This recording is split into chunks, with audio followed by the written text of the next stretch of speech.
İndi danışırıq biz sizlə zərf mövzusundan. Zərf. Baxın, zərf əsas nitq hissələrindən biridir. Və zərfin əsas funksiyası hərəkəti izah eləməkdir. Əsas funksiyası. Yəni, zərf yalnız feilin yanında işlənməlidir. Fikri yanlışdır. Zərf ismi xəbərə də aid ola bilər, feili xəbərə də. Bura yazıram. İsmi və feili xəbərə aid ola bilər. Aid ola bilir. Yəni, uşaqlar, bu o deməkdir ki, zərf yalnız feilin yanında gəlməlidir deyə bir anlayış yoxdur. Nəzərdə saxlayın. Bax, yazıram bura. Buralar həmişə soyuqdur. Necədir, nə cürdür? Soyuqdur. Hara? Buralar. Nə vaxt, nə zaman, haçan, həmişə. Fikir verin, bu həmişə burada zaman zərfi mövqeyində çıxış elədi və nəyə aid oldu? İsmi xəbərə, sifətə aid oldu. Amma mən buraya yazsam, bizə həmişə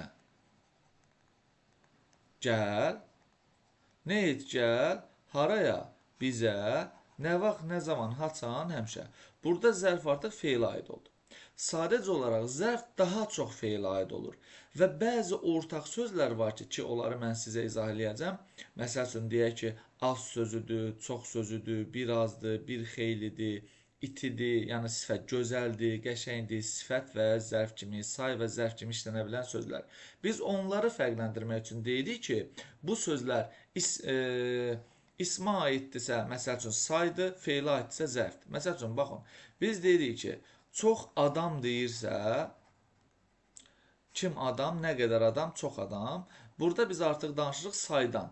Əgər çox danışdı deyiriksə, danışdı. Nə etdi, danışdı, nə qədər, çox. Burada artıq biz danışırıq zərfdən. Yəni, bu zərf feilə aid olmalıdır fikri, ortaq sözlərə aiddir. Ortaq sözlər deyəndə də nəzərdə saxlayın uşaqlar, say sifət kimi, isim, daha doğrusu say zərf kimi, sifət zərf kimi, isim zərf kimi işlənən sözlərdən söhbət gedir. Nəzərdə qalsın. İkincisi, nəzərdə saxlayın ki, zərflər quruluşca sadə də ola bilir, quruluşca düzəltmə də ola bilir və mürəkkəb ola bilir. Mürəkkəb. Üçüncü uşaqlar, bunu indi elə bir cümlə deyəcəm. Bunu birinci cümləni təksib eləmək kimi başa düşməyin. Sadəcə zərfin rahat şəkildə tapılması kimi zənn eləyin. Bir sözün zərf olduğunu bilmək istəyirsinizsə, söz başlanğıc formada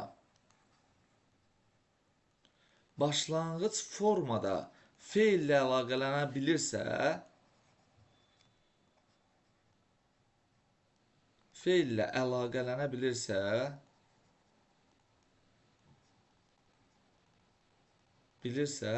o zaman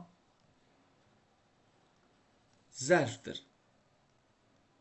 Mübtədə olmamağı şərti ilə uşaqlar, həmin söz mübtədə olmasın. Həmin söz başlanğıc formada zərflə əlaqələnsin və cümlədə zərflik olsun. Nə demək istəyirəm? Baxın uşaqlar, deyirəm içəri keç. Nə et, keç. Haraya? İçəri və yaxud da ki, içəriyə. Fikir bu başlanğıc formadadır. İçəri başlanğıc formadadır. Şəkilçi falan qəbul etmədən söhbət qrammatik şəkilçidən gedir. Zərf mövqeyində, zərflik mövqeyində çıxış elədir. Deməli, içəri sözü zərfdir. Bəs çöl sözü uşaqlar. Çöl bax, çöl keç deyə bilirəm, çöl çıx deyə bilirəm. Yox, məcburam buna şəkilçi əlavə eləyəm və deyəm çölə çıx. Nəyə çıx, haraya, çölə.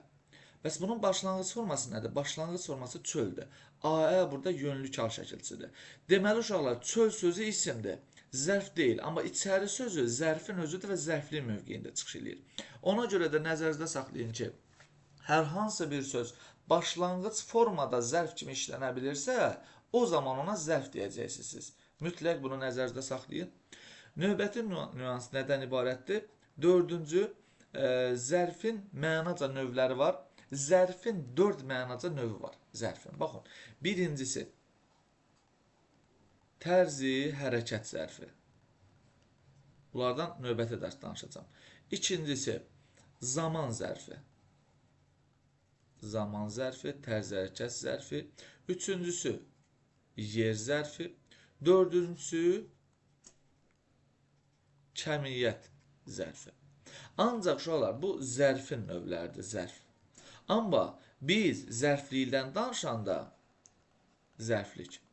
Bu zaman artıq mənaca növü 6-ya qədər qalxacaq. Yəni, birincisi olacaq tərzi hərəkət zərfliyi, ikinci olacaq zaman zərfliyi, üçüncü yer zərfliyi, dördüncü kəmiyyət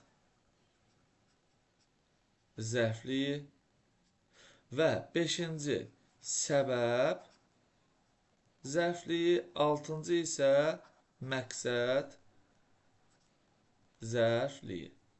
Gördünüz, bu formada, bu zərfliyin mənaca növləridir. Biz isə zərfi keçirik və zərfin 4 dənə məna növü var, nəzərdə qalsın.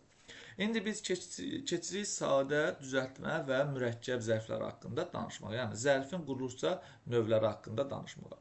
Deməli, birinci danışırıq sadə zərflərdən. Sadə zərflər kökdən, kök və ya qrammatik şəkilçidən ibarət olur. Üzərində leksik şəkilçi ola bilməz sadələri. Yadda saxlayın. Sırağa gün. Bildir. Həmişə. Və yaxud da ki, deyək, iti. Yaxşı. Və sair və ilaxır. Bunlar olacaq artıq sadə zərflər. İkinci gəlir düzəltmə zərflər.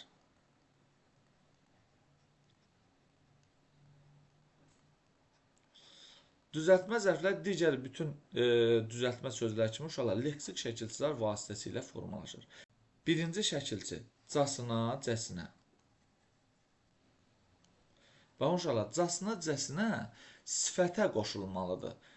Daha çox sifətə qoşulacaq və zərf formalaşdıracaq. Baxın, mərd cəsinə. Yəni, hökm deyil, sırf qoşulmalıdır sifətə, daha çox sifətə qoşulur. Məsələn, uşaqcasına da deyə bilərik, uşaqcasına. İsmə də qoşula bilər və zərf formalaşdırmış olacaq. İkinci şəkilçimiz olacaq ca-cə şəkilçisi ki, mən bundan ayrıca danışacağım. Üçüncü şəkilçimiz olacaq la-lə şəkilçisi ki, mən bundan da ayrıca danışacağım. Dördüncü şəkilçisi olacaq bir variantlı ən şəkilçisi ki, ən şəkilçisi uşaqlar, yadınızdadırsa bunu əvvəl də demişdim, ən şəkilçisi vurğunu belə dəyişməyə qadirdir. Qəflət, qəflət vurğu ikinci hecadadır. Qəflətən deyəndə vurğu birinci hecanın üzərinə düşür. Təsadüf deyəndə vurğu sonuncu hecadadır. Təsadüfən deyəndə vurğu artıq ikinci hecanın üzərinə düşmüş olacaq. Növbəti biz danışa bilərik açı, əki şəkilçisindən. Çəp, əki. Və yaxud da ki, biz danışa bilərik aşı, əşi şəkilçisindən. Yanaşı. Yanaşı. Bu formada. Sonra biz lıq şəkilçisindən danışa bilərik.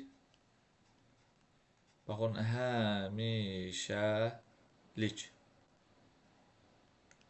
Daha sonra biz dadə, daha doğrusu lığlik, lığlik plus dadə haqqında danışa bilərik. Bundan da ayrıca danışacağım, amma bir dənə nümunə verirəm. Birlikdə. Leksik şəkilçi olacaq bu. Sonra biz danışa bilərik ara qərək şəkilçisi haqqında. Leksik şəkilçidir. Sonra biz deyə bilərik dadə şəkilçisi haqqında və yaxud da ki, dan, dən şəkilçisi haqqında. Bunlarla kifayətlənək və izahlara keçək. Baxın uşaqlar, ca-cə şəkilçisi. Ca-cə şəkilçisi necə işlənə bilir? İsim düzəldən leksik şəkilçi kimi işlənə bilir. Feildən isim düzəldəcək, nəzərdə saxlayın. Birinci söz düşün sözüdür. Düşün feilinə ca-cə leksik şəkilçisi artırılır, düşüncə ismi formalaşır. İkinci söz əylən sözüdür. Əylən C. Leksik şəkilçi olacaq. Yenə də isim formalaşacaq. İkinci, cacə ədat kimi çıxış eləyə biləcək. Ədat kimi. Qüvvətləndirici ədat bunu bilirik. Bu qüvvətləndirici ədat o vaxt olur ki, sifətə və yaxud da ki, zərfə qoşulsun. Nəzərdə qalsın. Yaxşıca. Zorbaca. Baxın, diqqətli olun, təkrar edirəm. Cacə sifətə və zərfə qoşulub vurğu qəbul edəndə onda ədat kimi işlənmiş olacaq. Cacə növbəti nüansda artıq qoşma kimi də işlənə bilir. Bəs haçan cacə qoşma kimi işlənə bilir? Onu kimi, görə, ilə, qədər qoşmaları ilə əvəz eləyə biləndə. Baxın uşaqlar. Mən ondan yaşca böyüyəm.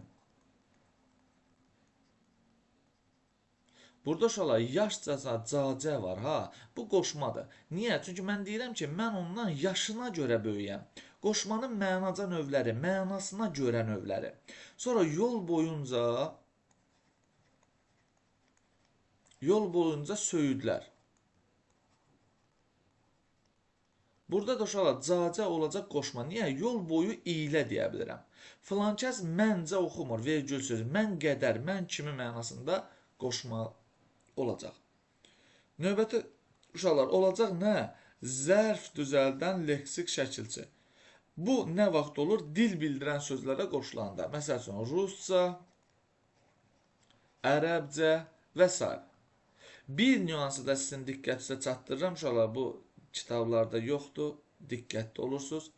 Yenə də zərf düzəldən leksik şəkilçi kimi çıxış edir. Amma nə vaxt? Burada artıq casına, cəsinə şəkilçisinin sinonimi kimi. Cacə, sinonimi kimi. Məsəl üçün, deyirəm ki, filankəs qəhrəmancasına və yaxud da ki, qəhrəmanca vuruşur. Burada görürsünüz, qəhrəmanı kiçik hərflə yazdım. Qəhrəman kimi vuruşur deyə bilmərəm. Sifətə bənzətmə olmaz uşaqlar. Burada cacə artıq casınanın qəhrəmancasına sinonim kimi çıxış edir və leksik şəkilçi olur. Nəzərinizdə qalsın. Bu oldu bizim cacə haqqında bilməli olduqlarımız. Sonra ikinci gəlir lalə haqqında. Biz lalə haqqında nəyləri bilməliyik? Birincisi, lalə feil düzəldən leksik şəkilçi kimi çıxış edə bilər. Necə olacaq feil düzəldən leksik şəkilçi kimi? Məsəl üçün, baş sözünə qoşulacaq, olacaq başlamaq. Salam sözünə qoşulacaq, olacaq salamlamaq. Yəni, feil formalaşdıra biləcək lalə şəkilçisi. İkincisi, lalə qoşma kimi çıxış edə bilir, qoşma. Birgəlik qoşması kimi. Biz belə deyə bilərik, mən məktəbə kitabla getdim. Kitabla getdim. Səthi izah verirəm.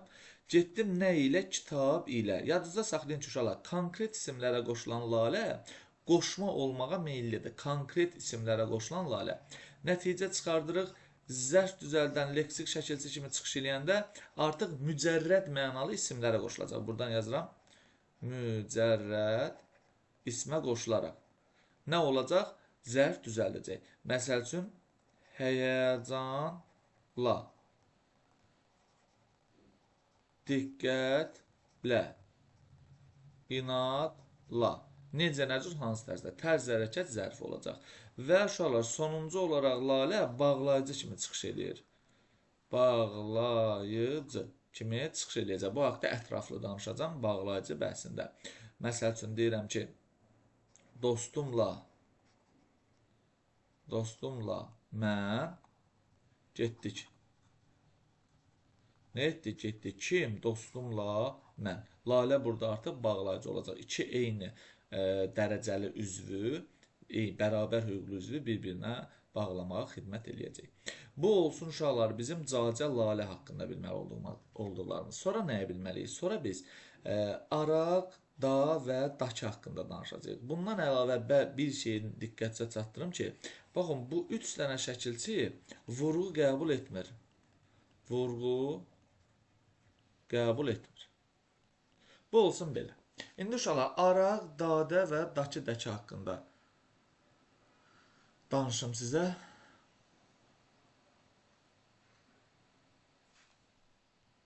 Deməli, birinci çox qısa şəkildə Araq haqqında danışmaq istəyirəm. Araq ərək şəkilçisi. Bu feili bağlamanın da şəkilçisi olur. Mami ilə əvəzlənə biləndə. Baxın uşaqlar, buraya yazıram çaparaq. Çaparaq. Çaparaq. Vurğu sonuncu hecəyə düşürsə zərfdir. Amma yazsam çaparaq. Çaparaq vurğu ikinci hecanın üzərindədirsə. Burada artıq feili bağlamadır. Burada olacaq feili bağlama. Burada olacaq zərf. Eyni ilə bir dənə də şəkilçi var. Dıqca, diqcə şəkilçisi. Dıqca, diqcə, duqca, düqcə. Bu şəkilçi üzərindən düzələn getdikcə söz var. Getdikcə. Nəzərdə saxlayın ki, uşaqlar, getdikcəni biz həm dıqca, diqcəni leksik şəkilçi kimi düşünə bilərik, həm də getdikcə deyəndə biz bunu qrammatik şəkilçi kimi, leksik şəkilçi kimi zərf, qrammatik şəkilçi kimi feili bağlama kimi düşünəcəyik. Necə olacaq bu uşaqlar? Əgər yol getmək mənasındadırsa, məsəl üçün, mən yolu getdikcə yorulurdum. Burada feili bağlamadır. Yox, əgər getdikcə mütəmadi şəkildədirsə, məsəl üçün, uşaqlar getdikcə hər şeyi qəşəng öyrənirdilər. Burada getdikcə artıq zərf olacaq. Nəzərdə qalsın. Sonra keçək uşaqlar, danışaq sizdən dadə şəkilçisi haqqında.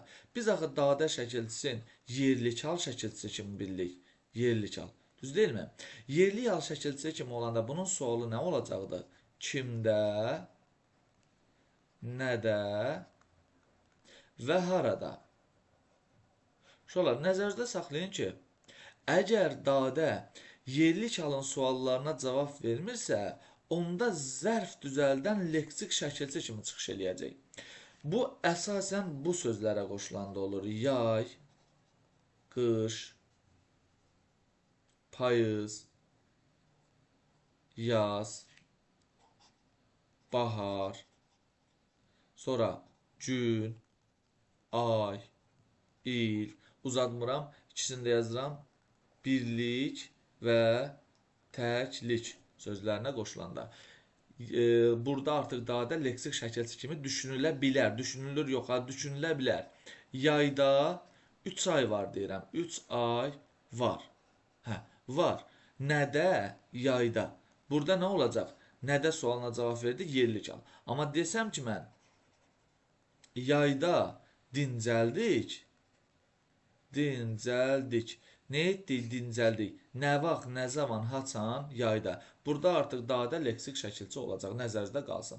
Və yaxud da ki, gündə, gəl. Nə et, gəl, nə vaxt, nə zaman açan gündə, yəni hər gün mənasında dadə leksik şəkilçi olacaq. Nəzərinizdə saxlayın. Növbəti nüans dan, dənlə bağlıdır. Uşaqlar, yenə də eyni qayda ilə gedirik. Dan, dən çıxışlı qalın şəkilçisi kimi çıxış eləyə bilir və bu zaman kimdən, nədən və haradan suallarından birinə cavab vermiş olacaq. Əgər bu suallara cavab vermirsə, artıq zərf düzəldən leksik şəkilçi mövqeyindədir, biz ona deyə bilərik. Məsəl üçün, hər sözünə qoşulur, əvəzli idi bu, hərdən olur, çox sözünə qoşulur, çoxdan olur, qəfil sözünə qoşulur, qəfildən olur, nəzərdə qalsın. Məsəl üçün, hərdən, gəl. Nə et, gəl, nə vaxt, nə zaman, haçan, hərdən. İndi diqqətli olun, belə də düşə bilər, ha? Çoxdan, azı, çıx. Nə et, çıx? Nəyi, azı, nədən, çoxdan? Burada dandən çıxışlı qal şəkilçisidir. Amma çoxdan görüşmürük. Nə etmirik, görüşmürük. Nə vaxt, nə zaman açan, çoxdan. Burada artıq leksik şəkilçi olacaq. Bu da uşaqlar oldu bizim düzəltmə zərflər haqqında bilməli olduqlarımız. İndi biraz da sizinlə danışaq mürəkkəb zərflərdən. Çox qısa danışmağa çalışacağam. Mürəkkəb zərflər. Uşaqlar, mürəkkəb zərflərin birinci forması bitişik yazılanlardır. Bitişik yazılanlar. Baxın, bitişik yazılanlar iki və daha artıq sözün, yəni bir-birinə əlaqəsi olmayan sözlərin birləşməsi formasındadır. Məsəl üçün, at, üstü. Nə bilim, deyək ki, üzü, yuxarı. Bu formada. İkincisi olacaq ba bitişdiricisi vasitəsilə, məsəl üçün, yan-bayan, yan-bayan, dalbadal, dalbadal. İndi uşaqlar, burada diqqətli olun, yazılan bura sifətdir. Sifətdir. Yəni, bunları qarışdırmayın zərflə. Bunlar zərf deyirlər. Rəng və rəng. Növ və növ.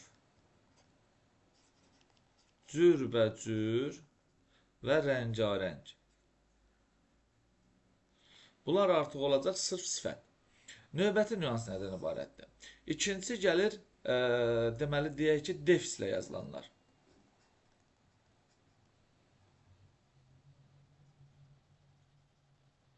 Məsəl üçün, azmaz. Azmaz. Əvvəl, axır. Sonra deyək, tez-tez, 1-ə 5 və s. və axır. Uzatmaq istəmirəm. Uşaqlar, baxın, buna biz nə deyə bilərik? Deyə bilərik, bir tərəfi ayrılıqda işlənə bilməyən sözün birləşməsi formasında. Buna deyə bilərik, yaxın və ya əks mənalı sözlərin birləşməsi. Buna deyərik, eyni sözün təkrarı ilə. Buna deyə bilərik, şəkilçilərin köməyi ilə formalaşan və defislə yazılan mürəkkəb zərflər. Nəzərinizdə saxlayın ki, bunlar defislə yazılanlardır. Bizim həm də ayrı yazılan mürəkkəb zərflərimiz də var. Ayrı yazılanlar. Bunların bir qismi ortaq sözlər də ola bilər. Məsəl üçün, biraz, bir qədər, sifət kimi, biraz, bir qədər, deyək ki, danışdıq, xeyli sadə olacaq. Bugün, bir xeyli, yenə də say kimi, bir xeyli, bu vaxt, bu zaman, ikisini də yazıram, kifayətlənirəm. O vaxt və o gün. Özdə bir şərtlə ki, uşaqlar, bunlar bir yerdə suala cavab versinlər. Əgər bir yerdə suala cavab verməsələr, onda bunları mürəkkəb zərf kimi düşünə bilmərik. Nəzərinizdə qalsın. Bu da oldu bizim mürəkkəb zərflərimiz. Bir də uşaqlar, bir nüansı qeyd edeyim.